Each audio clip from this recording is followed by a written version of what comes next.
નમસ્કાર વિદ્યાર્થી મિત્રો, એકમ કસોટી 5 વિષય છે ગુજરાતી અને ધોરણ છે 8 એનો આજે આપણે સંપૂર્ણ સોલ્યુશન જોવાના છીએ, બરોબર છે?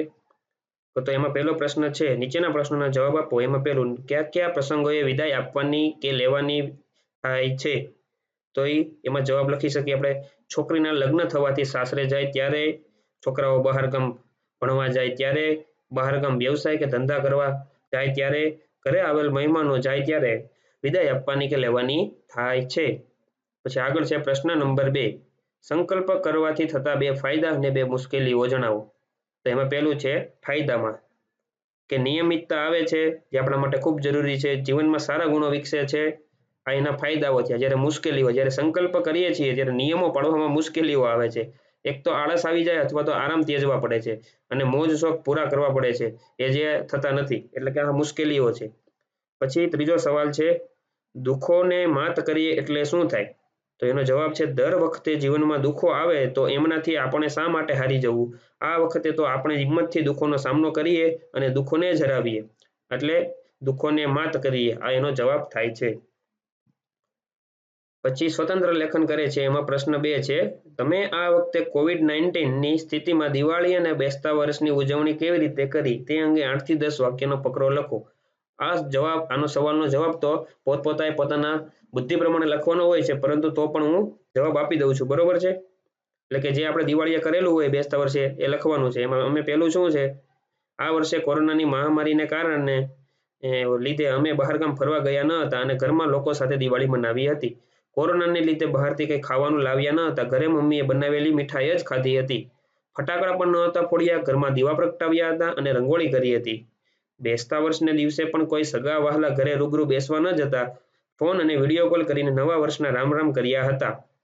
આડોશ પાડોશના લોકો સાથે પણ સોશિયલ ડિસ્ટન્સ અને માસ્ક પહેરીને સાલ મુબારક અને રામ રામ કર્યા હતા. તો બસ આટલું જ લખવાનું છે તમારે. પછી એમાં પ્રશ્ન નંબર 3 આપેલો છે કે કોષ્ટકોનો અભ્યાસ કરી તેની નીચે આપેલા પ્રશ્નોના જવાબ લખો.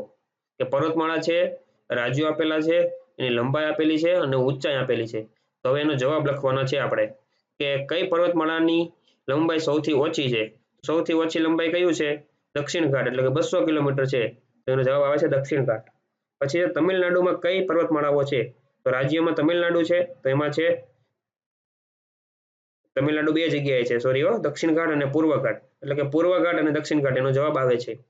પછી અરવલ્લીની ઊંચાઈ કેટલી છે? એટલે કે પર્વતમાળા અરવલ્લી, એની ઊંચાઈ છે 300 થી 900 મીટર, આ એનો જવાબ આવે છે.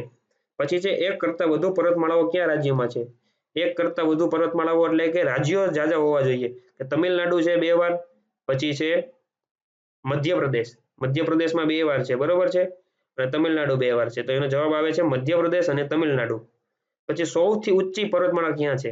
તો મિત્રો ખાસ ધ્યાન રાખજો, લંબાઈ નથી પૂછી, સૌથી ઊંચી પૂછી છે. તો સાતપુડા છે, 400 થી 1600 મીટર. તો એનો જવાબ આવે છે સાતપુડા. ઠીક છે. હવે પછી આગળ જોઈએ પ્રશ્ન નંબર 4 કે માગ્યા મુજબ કરવાનું છે. કે અ વિભાગની કહેવતો રૂઢિપ્રયોગોના અર્થ ધરાવતા શબ્દ સમૂહ 2 વિભાગમાંથી શોધીને જોડવાના છે.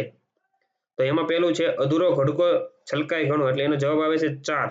કે ખાલી ચણો વાગે ઘણો, એટલે પહેલા અમે 4. પછી ઉતાવળે આંબા ન પાકે, તો એનો મતલબ શું થાય? ધીરજ રાખવી પડે, એટલે કે ધીરજના ફળ મીઠા હોય, એટલે બીજા સામે આવશે 1. પછી કાકરે કાકરે પાળ બંધાય, એટલે કે ટીપે ટીપે સરોવર બંધાય, એટલે એનો જવાબ આવે છે 3 ની સામે 2. પછી કોરોનાને હરાવવું એટલે રોગને માત કરવો, એટલે એમાં આવે છે 5મો, ચોથા સામે 5મું. પછી સ્ખલિત થવું એટલે પોતાના સ્થાનેથી ખસવું, એટલે એ 5મા સામે 3જું આવશે. હવે પ્રશ્ન નંબર 5 તરફ આગળ વધીએ આપણે. કે નીચે આપેલા ફકરામાંથી દ્વંદ્વ સમાસના શબ્દો શોધીને લખો. કે રામાયણ એટલે રામ સીતા, રામ અને સીતા. દ્વંદ્વ સમાસ એટલે રામ અને સીતા. વિષય મહાકાવ્ય સાથે સાથે તેમાં રામ લક્ષ્મણ, એટલે કે બીજું આવશે રામ અને લક્ષ્મણ, બંને ભાઈઓ તેમજ માતા પિતા, એટલે પાછો દ્વંદ્વ સમાસ આવશે માતા અને પિતા. પ્રત્યેનો અનેરો ભાવ પણ જોવા મળે છે. વનવાસ દરમિયાન આશ્રમનું સમગ્ર વાતાવરણ રમણીય જણાતું હતું. રામાયણ કાવ્ય 1-2 વખત નહીં, 1-2 જો છે એટલે 1 અને 2 વખત, પરંતુ જેટલી વાર વાંચીએ એટલી વાર નવું શીખવા મળે એવો અનુભવ થાય છે. ઘણા વડીલો સવાર અને સાંજ રામાયણનું વાંચન કરતા હોય છે. આ ટોટલ 5 આવે છે દ્વંદ્વ સમાસ, જે અહીંયા આપણને જવાબમાં જોવા મળે. રામ સીતા એટલે રામ અને સીતા, રામ લક્ષ્મણ એટલે રામ અને લક્ષ્મણ, માતા પિતા એટલે માતા અને પિતા, એક બે એટલે એક અને બે, સવાર સાંજ એટલે સવાર અને સાંજ. બરોબર છે, આ દ્વંદ્વ સમાસ છે. જો વિદ્યાર્થી મિત્રો તમને વિડીયો સારો લાગ્યો હોય તો વિડીયોને લાઈક કરજો, અને તમને કંઈ પણ પ્રશ્નનું સોલ્યુશન જોતું હોય તો કોમેન્ટ કરીને જરૂર જણાવશો.